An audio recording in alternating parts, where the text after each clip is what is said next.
Hello, welcome to Comfy Cozy Up. So today I'm going to be talking about the short series by Nia Forrester. And Nia Forrester is a new author to me. I'm not familiar with her work. I've never read anything from her. But I kind of like, reading all these unpopular authors. So I picked up the series and I ended up really enjoying them. So the first one in the series is called Still. And Still is about a woman in her late 40s and she's mourning the loss of one of the three men she's had in her life. And it's not the one you expect, but it's the one that she connected to, the one she felt more alive with, and the one that she didn't realize till after the relationship ended how much that relationship meant to her. So while she's mourning the loss and not really realizing she's mourning it because it's not something she's ever experienced before, she's thinking about all the things that they did, all the things that meant so much that she didn't realize until he's now no longer in the picture. He's no longer there. He's moved on with his life, have his own family. But she's thinking about the what ifs and what would happen if she's ever had an opportunity.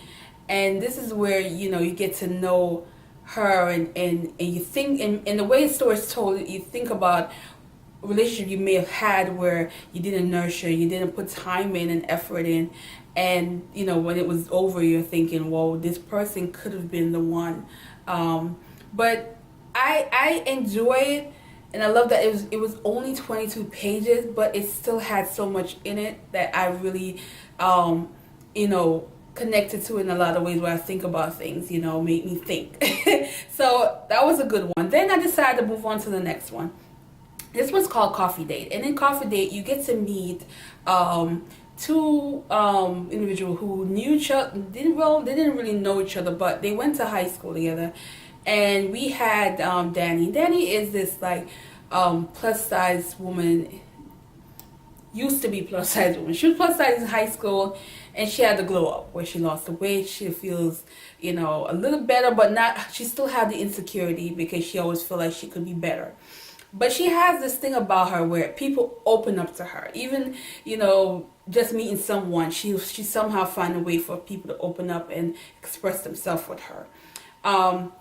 So she decided to go on a date with Ron. And Ron is this football player who early on in the book, you learn quickly that his wife had died in a car accident and his son was in the backseat who did survive. So now he's a single father and he couldn't deal with the tragedy. So he isolated himself for 2 years. No one knows anything about him. This is somebody who would a famous football player that was doing well, and all of a sudden he's just no longer in the picture for anything. So he decided, okay, he heard that if somebody went to high school with, so he thought it would be a little bit better to get out and go out with this person, but not really taking it seriously.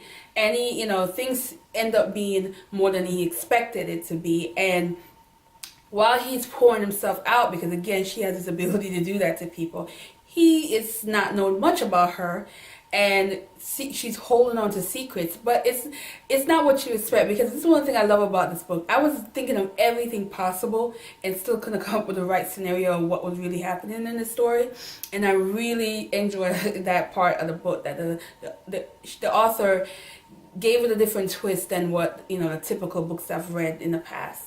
And I loved it.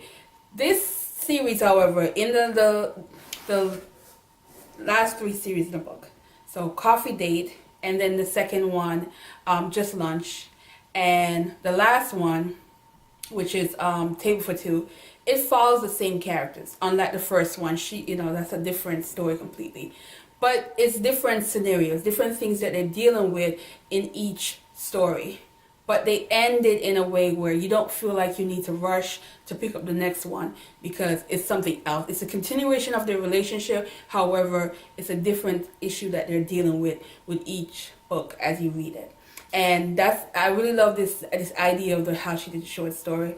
I somewhat thought it would be different character in each book, but I was okay with them because these two characters were very lovable, and the things that they talk about, some of it was real. I felt like she did her research because she talks about a lot of things that football players deal with, and some things that I didn't think about. I didn't really think of, oh wow, they deal with certain things that are heavy, you know, where you have drugs and money and women, and you know and some of the consequence in